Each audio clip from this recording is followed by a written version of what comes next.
ನಮಸ್ತೆ ಎಲ್ರಿಗೂ.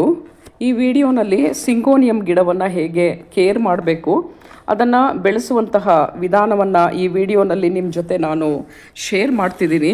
ಸೊ ನನ್ನ ಚಾನಲ್ಗೆ ನಿಮ್ಮೆಲ್ಲರನ್ನೂ ಕೂಡ ಸ್ವಾಗತಿಸ್ತೀನಿ.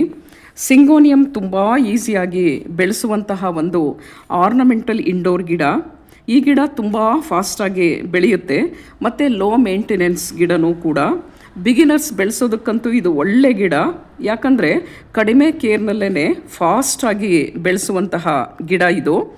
ಈ ಗಿಡದ ಎಲೆಗಳನ್ನು ನೋಡಿ, ಗ್ರೀನಿಶ್ ಆಗಿದೆ ಮತ್ತು ಸ್ವಲ್ಪ ಅದರ ತುದಿ ಚೂಪಾಗಿದೆ.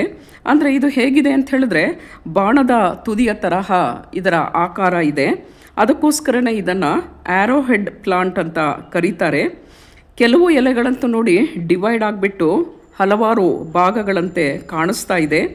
ಎಲೆಗಳು ಬೇರೆ ಬೇರೆ ಕಲರ್ ಇರುತ್ತೆ, ಅಂದರೆ ಹಸಿರು ಬಿಳಿ ಮಿಕ್ಸಪ್ ಆಗಿರೋದು ಮತ್ತು ಗುಲಾಬಿ ಬಣ್ಣದಲ್ಲೂ ಕೂಡ ಇರುತ್ತೆ.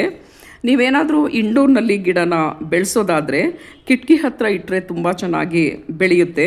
ಇದು ಕ್ರೀಪರ್ ಗಿಡ, ಅಂದರೆ ಇದು ಬಳ್ಳಿಯಂತೆ ಬೆಳೆಯುವಂತಹ ಗಿಡ ಆಗಿರೋದ್ರಿಂದ ಇದು ಬೆಳೆಯೋದಕ್ಕೆ ಸಪೋರ್ಟಿವ್ ಆಗಿ ಮಾಸ್ ಸ್ಟಿಕ್ಕನ್ನು ಕೊಡಬೇಕು. ಮನಿ ಪ್ಲಾಂಟ್ ತರಹನೇ ಹ್ಯಾಂಗಿಂಗ್ ಪಾಟ್ನಲ್ಲೂ ಕೂಡ ಈ ಗಿಡವನ್ನು ಬೆಳೆಸ್ಕೊಳ್ಬಹುದು. ಇದು ಬೆಸ್ಟ್ ಏರ್ ಪ್ಯೂರಿಫೈಯರ್ ಕೂಡ. ಇದನ್ನು ಇಂಡೋರ್ನಲ್ಲಿ ಟೇಬಲ್ ಟಾಪ್ ಆಗಿಯೂ ಕೂಡ ಬೆಳೆಸಬಹುದು.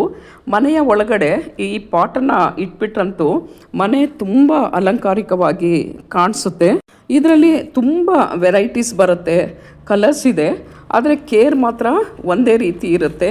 ಸ್ಪೆಷಲ್ ಕೇರ್ ಏನು ತೆಗೆದುಕೊಳ್ಬೇಕಾಗಿಲ್ಲ. ಸಿಂಗೋನಿಯಂ ಇಂಡೈರೆಕ್ಟ್ ಸನ್ಲೈಟಲ್ಲಿ ತುಂಬ ಚೆನ್ನಾಗಿ ಬೆಳೆಯುತ್ತೆ. ಸೂರ್ಯನ ನೇರ ಬಿಸಿಲು ಗಿಡದ ಮೇಲೆ ಬೀಳದ ಹಾಗೆ ಗಿಡವನ್ನು ಇಡಬೇಕು.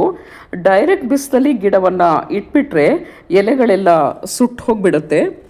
ಈ ಗಿಡ ಕಡಿಮೆ ಬೆಳಕಲ್ಲಿಯೂ ಕೂಡ ಬೆಳೆಯುವಂತಹ ಒಂದು ಗಿಡ, ಆದರೆ ಗ್ರೋತ್ ಮಾತ್ರ ತುಂಬ ನಿಧಾನವಾಗುತ್ತೆ ಅಷ್ಟೇ. ಹ್ಯುಮಿಡಿಟಿಯನ್ನು ಇಷ್ಟಪಡುವಂತಹ ಗಿಡಗಳಲ್ಲಿ ಇದು ಕೂಡ ಒಂದು. ಆದ್ದರಿಂದ ಎಲೆಗಳ ಮೇಲೆ ನೀರನ್ನು ಆಗಾಗ್ಗೆ ಸ್ಪ್ರೇ ಮಾಡ್ತಾ ಇರಬೇಕು. ಇದರಿಂದ ಎಲೆಗಳ ಮೇಲೆ ಇರುವಂತಹ ಡಸ್ಟ್ ಕೂಡ ಕ್ಲೀನ್ ಆಗಿಬಿಟ್ಟು ಎಲೆಗಳನ್ನು ನೋಡೋದಕ್ಕೆ ಚೆನ್ನಾಗಿರುತ್ತೆ.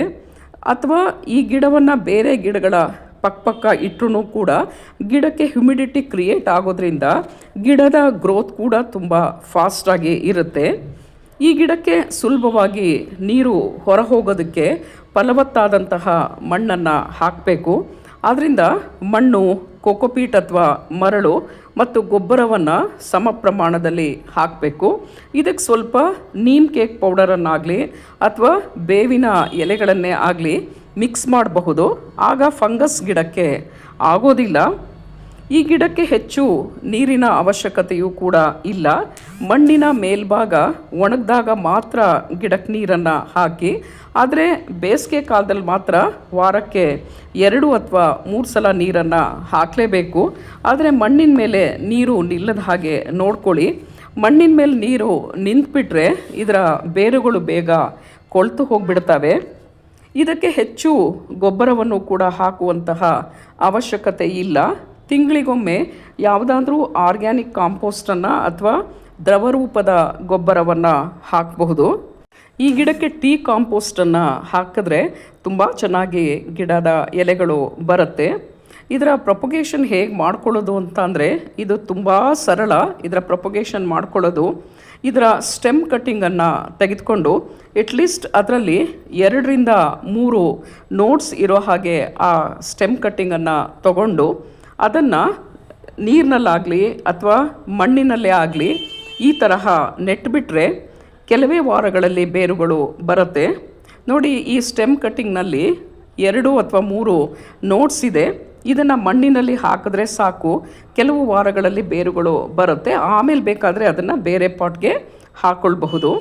ಇದು ಬಳ್ಳಿ ತರಹ ಉದ್ದವಾಗಿ ಬೆಳೆಯೋದ್ರಿಂದ ಗಿಡ ಬುಷಿಯಾಗಿ ಬರೋದಿಲ್ಲ. ಆದ್ದರಿಂದ ಗಿಡ ಸ್ವಲ್ಪ ಉದ್ದವಾಗಿ ಬೆಳೆದಾಗ ಅದನ್ನು ಪ್ರೌನಿಂಗ್ ಮಾಡಿಬಿಟ್ರೆ ಗಿಡ ಸ್ವಲ್ಪ ದಟ್ಟವಾಗಿ ಬೆಳೆಯುತ್ತೆ. ಹೀಗೆ ಇಷ್ಟು ಕಡಿಮೆ ಕೇರ್ ಮಾಡಿದ್ರೆ ಸಾಕು, ಸಿಂಗೋನಿಯಂ ಗಿಡ ಇನ್ನೂ ಫಾಸ್ಟಾಗಿ ಬೆಳೆಯುತ್ತೆ. ನೀವೇನಾದರೂ ನನ್ನ ವಿಡಿಯೋನ ಫಸ್ಟ್ ಟೈಮ್ ನೋಡ್ತಾ ಇದ್ದರೆ ಲೈಕ್ ಮಾಡಿ ಮತ್ತು ಸಬ್ಸ್ಕ್ರೈಬ್ ಮಾಡ್ಕೊಳ್ಳಿ. Thanks for watching.